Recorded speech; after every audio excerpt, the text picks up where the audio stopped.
The crew worldwide, from Cali to Twitter, real hardcore fans, boxing ass niggas, consistency cops, police the views, we'll pull up receipts for any debate you choose. Shout outs to Clanarchy for the dope production. Ring Gang stay with the best discussions. Ring Gang Radio. Yeah, what's good, yo? Welcome to another episode of Real Talk, where as always, if shit's real, we talk about it. I'm your host for tonight, Patscorpio, the New England representative, and as always, I got my man with me. I'm gonna let him introduce himself. Yo, what it do? It's LB, Lauderdale Boss, Shutterworth da Gawd, Go Artists, RingGangRadio.com. Yeah. Yes, sir. Ring Gang always in the motherfucking house. And always, I got my other man with me. I'm gonna let him introduce himself. Hey, what's good, everybody? It's PJ, also known as the Ref, but I also go by the other name, to also know for everybody in Ring Gang, called the Fight Architect. Here to rebuild your game. Let's go. Yeah, that's what we're talking about. Yeah, PJ will definitely teach you how to fight, man. So yeah, if you've been following our post, man, you need to go to a seminar if you're in this area or in this country, I should say. You'll learn something. Real talk. So yeah, we have we have three topics for tonight. Obviously, the first one, will be the heavyweight debut of Oleksandr Usyk. After his little campaign at cruiserweight, which ended with him getting all four belts and everything like that, move up, to try to get the big prize. So now obviously the whole Usyk drama has been, kind of frustrating to watch. First he had Takam, which is original opponent, but he ripped his bicep. And then when his bicep was ripped, Takam was like, you know what? I'm not going to be no one's jobber. So I'm going to go sign with this promoter who also works with Top Rank. So once that bicep was done healing, Takam was like, yeah, no, I'm gone. Bye-bye. So I'm leaving. I'm gone. I can't stay here no more. That's Takam right now. Yeah, Takam. In hindsight, that might have actually been, well, I don't know if that was probably the smartest thing, based on how the fight would actually play out. But hey, if Takam wants to extend his career a little bit, get some money, if he thinks that was the right move, so be it. It was kind of disappointing because, like I said, Takam was a good baseline to see, what Usyk would do in the division. As Takam is a good. I'm looking for that Fury fight after that Wilder fight. You talking about Takam or Usyk? Takam. Oh yeah. So yeah, that's probably in it because Top Rank doesn't have a lot of heavyweights of that nature, for Fury. Well, of course at least that's what we thought until we saw the Wallen fight, and Tyson Fury coming very close to losing. So hey. Don't underestimate the IKEA catalog. That's all I just gotta say. Don't underestimate the IKEA catalog. You silly as hell. But yeah, like after that, so it's like, okay, let's try to find another person. So they went to someone who, if you don't follow like kickboxing or whatever, you'd probably be like, huh? Who is this? Yeah, I knew I was. Hey, I knew who he was. Well, of course, yeah, of course you do, PJ. You damn near you're like disciplined in all types of fighting disciplines. Yeah, let's not go that far. Close enough. So we got so Tyrone Spong was his replacement, and Tyrone Spong, because he was like 11 or 12-0 as a boxer, and the WBO, so he was highly ranked by WBO. He was like number 4. So I was like, oh, okay, so, whatever. Let me step in real quick, give you a bit of a backstory. Not a backstory, but I'll say like why people who knew who Tyrone Spong was, people thought it would be an interesting fight. So Tyrone Spong is primarily known as a kickboxer. That's where he's mostly got his name that came out from it. But one of the biggest things, whether he was kickboxing, which is also why I said it would be more interesting for boxing, is he finished a lot of people with his hands. He had like that random Pause. I didn't. You said that. You said that in a way that made me uncomfortable. Pause. Because I'm like, damn, some big ass guy, rushing you into a corner. So because he sent it to me, thank you. So I will reiterate again. Tyrone Spong, kickboxer. He's known to knock out people. Okay, that's with his good. That's hands. better. Okay, good. Good use of English. We don't, Fist. With Yeah, his fist. we can't stray far from God's light, brothers. This is for all the mandem. For all the mandem here. I just need to let you know, he's not going crazy. Anyway, going back, he's known as a knockout artist primarily with his hands. He does get knockouts with kicks, but it's primarily with punching out people. So one of the things that people know is like he may not have the best start, but you cannot underestimate when he can catch you. The second he clips you, people say this is where you get tested. So with the guys who really shined, especially in kickboxing, they did get tested, they came back. So that's why people were very interested with it, because they said like, okay, he's 12-0 as a boxer, but we don't know who he fought, but you do know he has accolades behind him. He So got power, like he a legit threat. yes. So Yeah, that was like- the thing. He had like what people always say what's scary about the heavyweight. All it takes is one punch. So Right, because his box record, like he's won all but one of his fights by KO, but his loss, and I actually watched the loss just so I can actually get an idea of why this person of all people went the distance with him. And his boxing isn't very strong. I will say that his power is real, but his boxing is not. So I'm like, okay, I can see why maybe Usyk's team might have wanted this guy, Like he like that's what he would have been interesting, Like I said, whether he would definitely test Usyk's chin at heavyweight, but not the boxing really. no, it was primarily because he's a guy who's going to be there to sit with you and will throw at the same time as you. That's what made it interesting. Right. Yeah, but not too many people out there is gonna be testing Usyk's boxing though. Let's just be honest about that. Oh no, that's what Pat said earlier. He says like it wasn't about the boxing that was a test about it. It was just like if you go against like a hard hitter who just doesn't give a shit about eating something to hit you back. Yeah, that's what we want to see. But it said we got Chazz Witherspoon. Hang on. Let's also add that other bit. Spawn got popped.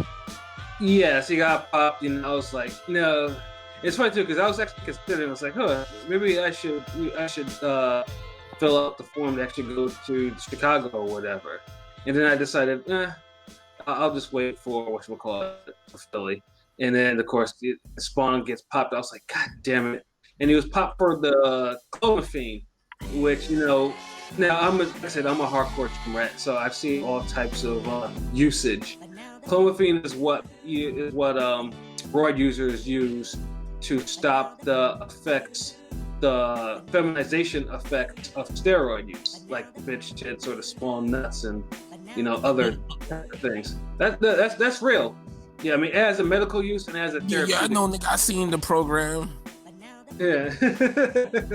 Well, that nigga didn't go on no type of PCT on that one. That nigga just quit cold turkey. Oh man, but it kind of sucked and Spunk tried to be indignant about it, talk about, well, no, yeah, the last letter, well, it says I was clean, but nigga, you failed twice. Your samples, your A and your B samples, were dirty. So you gotta fill up the card.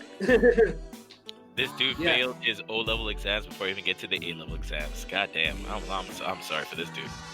Yeah, like kickboxers, man. What is it about kickboxers? They get their biggest opportunities, and he popped dirty. Big Baby was one, and okay, hang on. Okay, it's not every single kickboxer. Please don't say that. Well, let's put it this way. You remember all the Pride promotions from back in the day when all them niggas was roided up to the gills and they were violent as fuck. Well, yeah, nobody looked. That's why they were just there. The way they actually tested you, I was like, can you read? Okay, you can fight. Yeah. Can you give me like 5 push-ups? Okay, you can fight. And I think that promotion, it's just like any fighter, like any boxer that moonlights or has moonlighted before in MMA or whatever, I just assume that they are well versed in roid usage. It's sad to say, but it's like it's becoming like it's real talk. Shit, boxing just as bad now. Shit. They just hide it better. Yeah. Right. And whereas kickboxing Get the bigger paydays to hide it better. Yeah. That's also true. And then kickboxing, it's not as stringent. It's just like, oh yeah, yeah. I mean, as long as you're not killing anybody, you can fight. Well, I guess mostly because I think it might be, but I have to like look into it a bit more because like the promotions are always a little bit different and the rule set is always different. Because the thing is like there's Glory, there's Lion Fights, there's K1, and there's also ONE FC. So the thing is, whatever that shit Van Damme was doing too, that got to be something. That's called a movie. Oh no, I'm thinking about the Kumite. Never mind. Oh, Kumite is restricted to the discipline. Oh, okay. Yeah. So if people still doing Kumites, they probably do Kyokushin, and these guys are complete insane. Don't even waste your time talking to them. They'll take a ball to the face and be like, "Yo, that was a nice warm up. What do you got next?" What about shoot fighting? Shoot fighting is actually interesting, but it's only interesting if people legit know what they're doing. Because most of the time, people just treat it like, "Yo, let's fight in the backyard." Yeah, shoot fighting. I still remember them old shoot fighting videos I used to watch on pay-per-view, like back in the early '90s or whatever. Man, them shits were sometimes as fake as pro wrestling. Yeah, I think that's what they're doing. Basically, it was a bit of like where people started to see like Sancho and see like what people did over there. They're like, "Oh, we need to do our own thing too, but give me a couple beers first before we do it." I apologize to whoever I pissed off. Back to the. Yeah, let's get back. I'm sorry. Let's get back. Let's go back. Nah, we all guilty on that one. Yeah, but hey, it's good to know. Like I said, it's good to know the background of why kickboxers and sometimes have the bad reputations in boxing when they actually do and they actually pop dirty. So yeah. Yeah, and it's only just because of a certain few. Yeah, so certain. Because I'll give one good example of a guy who doesn't pop, but he's done boxing back and forth. Is Nicky Holskin. I'll leave it at that. Oh yeah, he was in the fucking Super Six. Yeah, he was a last minute replacement. Yeah, but it happens, man. And so when Spong out, they had to. Eddie Hearn says, "Oh, we have 5 replacement opponents." I'm like, okay, cool. He understands. But imagine our surprise when the person he picked was fucking Chazz Witherspoon, and I'm just like, of all people, like, I mean, that's a random name. Okay, so could either of you guys give me a bit of a backstory on this guy? Because I did not know anything about him. Chazz Witherspoon is a relative. I think he's like a cousin or a second cousin of Terrible Tim Witherspoon. Oh shit! Okay. Yeah, he's back in the late zeros or whatever, early 2000s, early 2010s. He was a prospect. Yeah. He was a decent prospect, but he lost his step-up fights. The first step-up fight he lost was Chris Arreola when they were both prospects. And that one would have been a knockout had Witherspoon's corner had not entered the ring, which forced him to DQ. But Arrow was closing on him. Arrow was close to knocking him out. It was a good little bout, though. Little quick shit. It was. And then he lost to Tony Thompson. And then in his last attempt, actually, to get him some attention, he lost to Seth Mitchell, I think, by KO. And this was after he rocked Seth Mitchell, and it's just like, and then after that, it was just like, he kind of disappeared from TV. Like, I literally, like, they used to say, like, oh, he's fighting. I used to read in the boxing scene or whatever, like, oh, he's fighting. He's never fighting on nothing that I saw. Like, I had literally never seen him fight, like, after that until now. And it's just like at first the question was like, has he even been active? Well, I mean, Boxer showed that he had actually been active. He actually won a fight this year. So I'm like, he's not even ranked anywhere, so it's just like Chazz Witherspoon. So like pretty much any intrigue of the bout from Takam to Spong to Witherspoon, it was like, nah, this is horseshit. There was really nothing to get excited about, except for the fact that maybe, can Witherspoon actually test, will Witherspoon actually at least test the chin of Usyk in any way? No. I mean, he landed like maybe 3 punches. Yeah, I mean, the fight. I mean, let's put it this way: I expected the fight to end a little sooner than it did. Yeah. But the one thing that I was telling you guys when I was talking to him last night is like Witherspoon was not falling for any of Usyk's foot feints, like none at all. Like he knew how to handle that, and I think that made Usyk a little bit uncomfortable. Well, yeah, it's kind of like. Go ahead. Go ahead. Oh, okay. So basically, what I was thinking is like you're saying, like he's not falling for foot feints. It's basically like if you are the opponent, do you fall for the mysticism of the opponent, the guy you're fighting, or do you want to pay attention to what he does? Because if you hear stories about the guy, like, yo, man, when you see him do this, you get a little iffy and uncomfortable about it. You freak out when he does something. But when you kind of like, I guess Witherspoon knew his position. I'm like, I'm just here to lose, so who gives a shit? So he just didn't care, or like when he would do foot feints. So he unintentionally let people know that, hey, one of the ways you can deal with guys who like to do that is don't bite unless they commit. Right, because especially since Usyk wasn't really throwing any heat towards him, like it was just the pity pat stuff. You know, the stuff that he did at cruiserweight, he was doing at that, but he was doing at bigger fighters, and it's like not every fighter is going to, gonna be like, oh, I'm gonna take this pity pat shit. No, I'm gonna walk you down. And you're right, like I said, it's just, Witherspoon, probably gave one of the blueprints to maybe trying to disrupt Usyk's rhythm. I mean, he had the size to do it, though. I mean, he's a bigger guy. Yeah. But then that's the thing. It wasn't like he was in a real training camp, late replacement. But he had the natural size to kind of walk him down and take a few shots, especially if they're, the pity pat variety. So, I mean, we seen his game plan. It just, he couldn't really do much with it. Right. Basically, he had to wait until Witherspoon got tired and started, and because the activity was the reason, the work was the reason why Usyk was winning them rounds. Yeah, it was. I mean, it was like he didn't really start bothering him with shots until like Witherspoon was like winded. Like you could see him, he was like you just with his tongue. Yeah, maybe the last 2-3 rounds of the fight. Yeah. And after that, that's when Usyk started like, okay, let me start opening up. Like he started walking Witherspoon down, like getting him into the corner, into the ropes, and he was letting off. But yeah, he started putting some mustard on them shots. But the thing is, though, Usyk wasn't like he put his foot on the gas and then he'd come off it. Like it wasn't like a consistent like. There were times where you're like, okay, put the foot on the gas so you can try to get rid of it, but he just like stop inexplicably and just be like, and then back off. I'm like, he's not gonna do anything. He's winded. You know what I mean? Yeah, I didn't like that either. Like I felt like, you're at heavyweight. You trying to make a statement. You got this type of opponent in front of you. Be the killer that you look like. It's his defensive side kicking in. That's why. He's been trained to not get greedy. Yeah, I mean...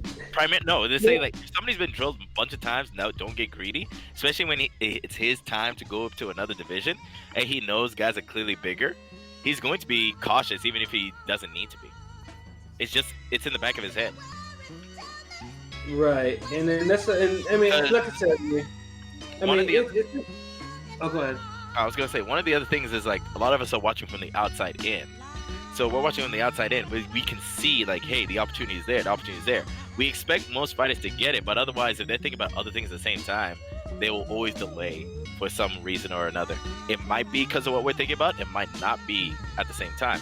It's just based on, like, from his previous track record of, like, who he fights. He does that. He will go for the kill when he knows you're hurt, but the thing is, like, if you're around the same weight as him, he will, but now it's his foray into heavyweight. So I'm not surprised that he was a little gun-shy. A little bit.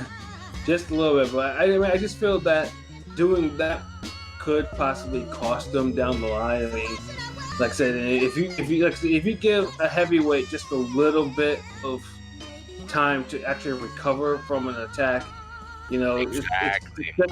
Let's go Joshua all over again. Yeah, but no, I 100% that, yeah. But otherwise, yeah, if you're like the new guy, the scrappy guy, things like that, you want to put the guy away as fast as you can. But I guess if you like, depending how you're trained, you'd be like, yo, let's wait and see. But the thing is, like, people don't realize the guys who say let's wait and see, they wait like a second or two, then they'll beat you again. They don't stop to see, like, have you dusted your shoes off? Clean yourself up, like, wash your shirt and put it back on. They look at you for a second and be like, you're good? Your remote look okay? They keep stomping you. Yeah, that's what I'm saying. You gotta keep with the little explosive outbursts. Like, if you're doing 3 and 4 punches, you're throwing punches in bunches. Keep the volleys. You throw one volley, you wait 2 seconds, then you throw another volley. But Usyk was on some like 1-1, 1-2, 1-1. It's amateur style. 1-2, and it's like, dude, like just put 4 or 5 together. Oscar De La Hoya his ass already. Yeah. Yeah, I don't know. I also think he was like he was like comfortable with everything. Like one thing that I did notice he was doing, like he was shaking out his arms a lot. I don't know if that was like a nervous thing or. But didn't he hurt his bicep earlier this year? Like he did. Yeah. Like, so and this is his first fight since like November. So I don't sound like I'm too hard on him, but okay. No, you're just being pragmatic about it. You're just being like, you're just gonna say like, okay, if we're considering this, if the guy's goal to be like, I want to be the best in this division, there's expectations people expect, want to see. Yeah. So there's nothing wrong with you saying like, okay, if somebody's saying like, yo, I wanted this, I want this, I want this, there's some people will expect like, okay, I would expect you to like perform. And if you couldn't perform, maybe you can give like, some kind of reason or a decent reason for it. Because like if Usyk said like, it's like, yeah, I was just being cautious because of my first time going into the heavyweight division, which I personally think that's what he did. Yeah, I mean, I could definitely see that. Because the funny thing is, like, even after the fight, I mean, eventually, the stoppage came when Witherspoon went to his corner and was just like, he's like slumped. Like, dude was just like, he couldn't even sit properly on a stool. Like, dude was just slouching, like it was the thing to do. Like, he had one too many shots. He had one too many shots. I mean, both his eyes were lazy as hell on that. I was like, this man looks like. It's like, yeah, I was like, he should be pulled out of the fight just how he's looking. Like, because like, if anything, like Witherspoon was just a last minute replacement, so he knew he was just there to essentially get beat up. Right, exactly, but it was just like, damn. He was like, "Oh, I'm a Witherspoon." Yeah, but at least he didn't drop. But no. But he probably would have dropped. Let's just say that he said, okay, Witherspoon, Chazz, come out there and fight. He probably would have dropped him a body shot at some point. Like, but yeah, but when you see a fighter like that all winded, it's like, yeah, you gotta stop that stuff. You gotta stop the fight. So like I said, Usyk got his heavyweight debut stoppage. But like I said, there's still like more questions. That's right. Like, we didn't really learn anything from that fight, because it wasn't like a Takam even or anything like that. So yeah, pretty much it's just like it's a showcase fight. And one thing about that showcase is Usyk can draw a crowd. Like that whole crowd in Chicago. Like they love that. They were lit, man. They kept shouting dude's name throughout the fight. Like they made the fight more hype than what it was. Facts. I thought I was watching a damn Eric Morales title defense or some shit. Like or Gotti Yvonne Robinson or something. Like come on. Or a fucking Hatton fight. Really. Yeah, Gotti anybody. No, Ricky Hatton anybody. That's an even better example. Oh man, low key, these niggas made it sound like it was Ricky Hatton and fucking Ben Tacky up in there.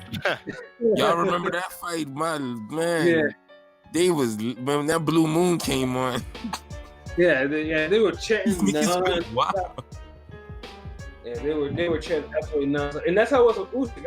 I was like, if Eddie is smart, I'm pretty sure they'll probably bring him back to Chicago, but Eddie's really smart. Like he has a gold mine Like it's someone who probably maybe next to Joshua and Triple G.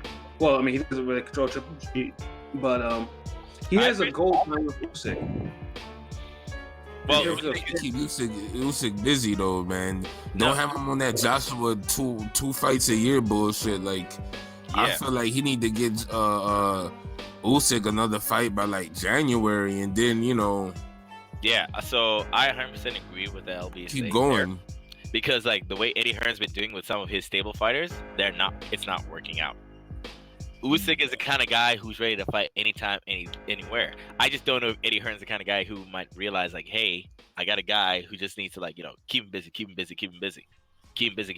And this is like he won't smoke from the best. Like, yeah, he's building him up because look, let's be honest. The way the heavyweight division is right now, the heavyweights don't have no juice. Joshua got soul clapped, and he's got to battle his demons again. He got to fight Ruiz again. Okay. They took his food, fam. Yeah, man. So he has to get his peas in Saudi Arabia. Exactly. So he's got to do it for the mandem. And now you got Fury. Fury out here doing the damn Bum of the Month club, and then he struggled, and he got that nasty cut. So he's been humbled a little. Have you not seen what he's been doing with WWE? Yeah, I mean, look, this is the thing. But he's getting WWE popping. He's getting his own name popping. That shit ain't helping boxing. That ain't helping his boxing career. That's helping his brand, his name. So that's cool. I'm glad. Yeah. But I mean, that ain't bringing no juice to the fucking heavyweight division. Like, oh, absolutely not. No, absolutely. That's some size. No, that's like for Tyson Fury himself. Yeah. I mean, he could get his money. See, this is the thing. And this just shows how smart Tyson Fury is of a businessman because he always keep his name popping. He's like a bigger star in America than Wilder. Yeah. Yeah. But, you can't really say that a lot. Some people will be like, we'll have something to say about that. And usually, they'll fall by some sort of slur or whatever. If you say that too much, But even though it's true, though. It's true. Yeah. Because Wilder is not getting promoted. Like Wilder is, he just don't have like the gift of gab. Like Tyson Fury is like a legit star. Like, well, it's more so that I'd say like Tyson Fury is the guy who's willing to go out there. It's not even the case like get the gab. You can have the gift to gab, but you're not really like an outspoken person. You need someone to approach you. Tyson Fury is the kind of guy to be like, hey, he sees you, be like, let's talk. Hey, he's gonna be the biggest star in the room, literally, figuratively, every time. He's proactive, like Wilder. This is the thing with Wilder. Now that the whole Joshua fight got messed up, he doesn't really have any juice because they trying to give him Ortiz. Ortiz don't really have any juice. Ortiz hasn't been looking good. The only person at juice at heavyweight that has some type of juice on the PBC side is Kaunaki. Yeah. That's the only person. I wish they would have made that fight instead of the Ortiz fight. Like, that would have been an interesting fight. They could have really kind of sold that fight. Yeah, because Kaunaki would not give a shit. He'd get knocked down. He'd come back and still come back at you. And he just had a good fight earlier in the year. Wilder's coming off a knockout. So both guys have good performances. High volume punchers. Dude, it's like y'all fucking it up. So my only point is to say is this: that with all this shit going on, no one really have no juice. Usyk's coming in there to the heavyweight division with some juice, and in order to really seize the moment with Usyk, you gotta keep him active. Get him in there with some bigger names next time. We know he's the man though for Ruiz and Joshua, but I would still have him fight somebody else right before that. Yeah, I think it's just more so as a case of like what you said, like he's the man of it, but it's just like because he's like the new guy in the heavyweight division, it's easy to forget about him. So you gotta find a way to keep him still like. Nah, no one's gonna forget about him because no one else has any juice. Look, No. Hang on 1 second. Basically, I'm saying this. Like you're saying, nobody has any juice. You're right, but they still have like what they have established already. Usyk is like the new guy coming up. Yeah, but this is the thing with Usyk. His what he's established at cruiserweight is like damn near better at what anybody else did at heavyweight. Yeah. Hang on. Let me step in real quick. We're talking about ourselves, that we pay attention to those things. The casual fan's not gonna pay attention to a damn thing unless the announcer says it. The casual fans in that fucking arena were paying attention to it. Yeah, exactly. Right. But yeah, those are the fans that were from Cruiser. So basically, oh, no, man. All I'm saying, Usyk could be he could be that guy. He's a little shot of the arm. Okay, hang on. I'm not saying he could for be the heavyweights. Guy. He is that guy. It's just the thing is, I'm like, we know what he's bringing. We know his fan base. We don't know when it gets further and further to those bigger names. Because the thing is, like, we didn't know because he went up against Chazz Witherspoon. So nobody. Yeah, I mean, of course, but look, no one's gonna really look. The next time anyone's gonna buzz at heavyweight is gonna be the fucking Wilder Ortiz fight. Depending on how that goes. If these niggas don't give you if you get an early round knockout in Wilder Ortiz 2, it's gonna be the same as always. It's gonna be like, oh, okay, wow, Wilder got another knockout. Whoop-de-doo. Yeah, no, but I mean, like, you're saying, like, you know, to draw the attention of it. If Usyk pops up, people will be like, hey, Usyk's watching who's gonna be, because people could be like, hey, they're looking for attention. But it would be great if he pop up at the damn Wilder Ortiz fight. I'm willing to bet he will. He will. That would be fucking dope. And if Wilder Ortiz ends up being some classic heavyweight back and forth brawl, it makes the division look good, but it kind of makes Wilder and Ortiz, or at least Wilder, look bad because you're getting into a shootout.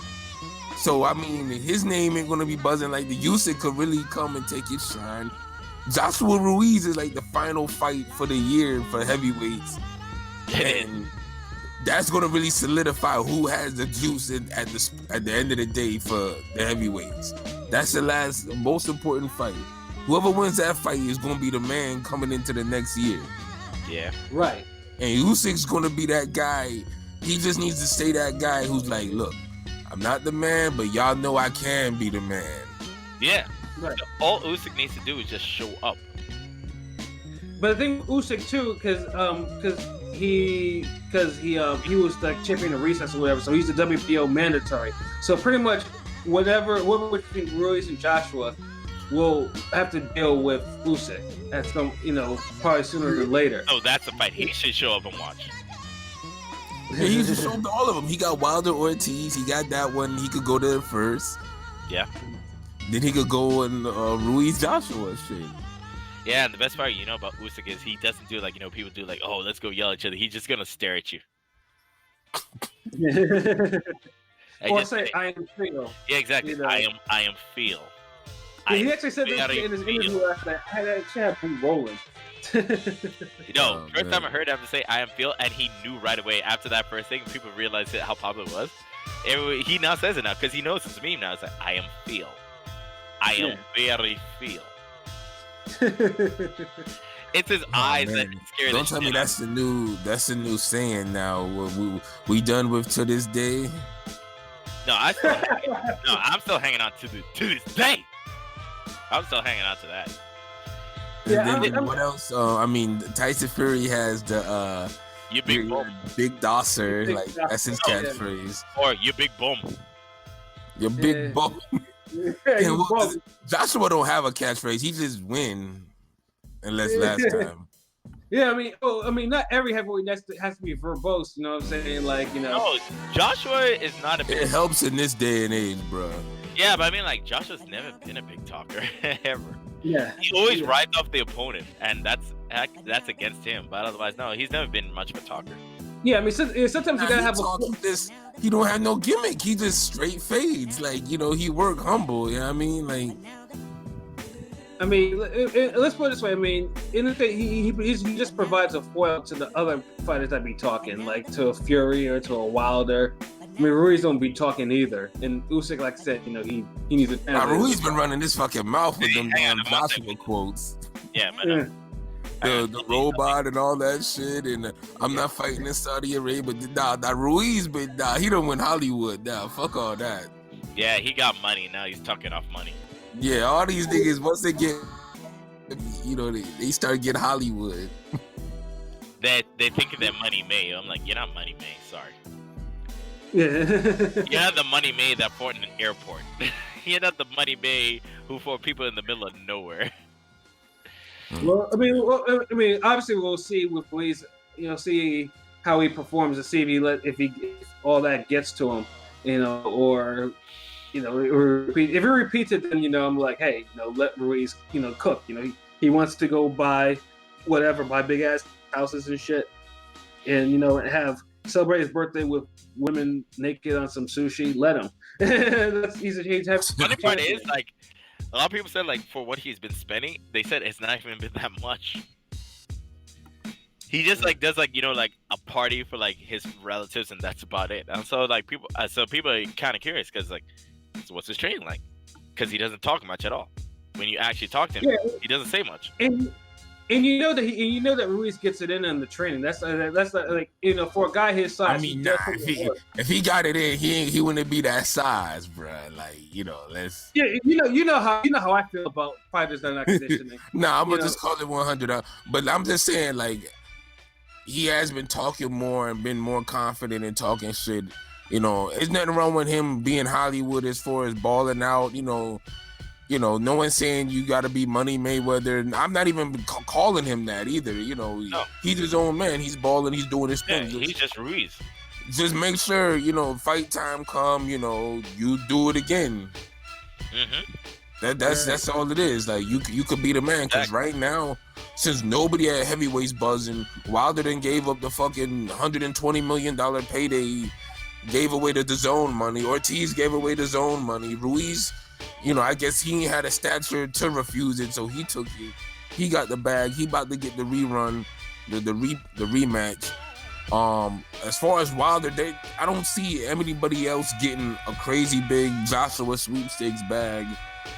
Usyk might be the next big money man at heavyweight.